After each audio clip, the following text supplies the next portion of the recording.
জাম ডাকাত। এই দাঁড়া। না না দাঁড়ানো যাবে না। হয়ে গেল 100 খুন। সর্বনাশ, তুমি এই বাচ্চাটাকে খুন করলে? আমি এক্ষুনি গিয়ে পুলিশকে বলবো। পুলিশের কাছে যাবি সময় পেলে তো?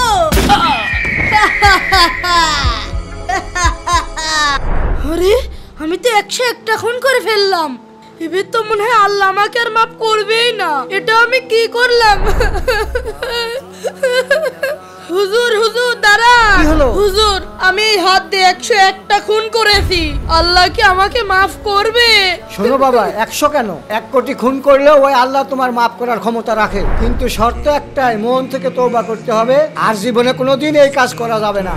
হে আল্লাহ তুমি আমাকে মাফ করে দাও, আমি এত খুন করেছি আল্লাহ, আমি তওবা করছি, এই কাজ আর আমি কখনো করব না। বাবা কেঁদো না, আল্লাহ অবশ্যই তোমাকে মাফ করবে, তুমি যাও। ঠিক আছে হুজুর।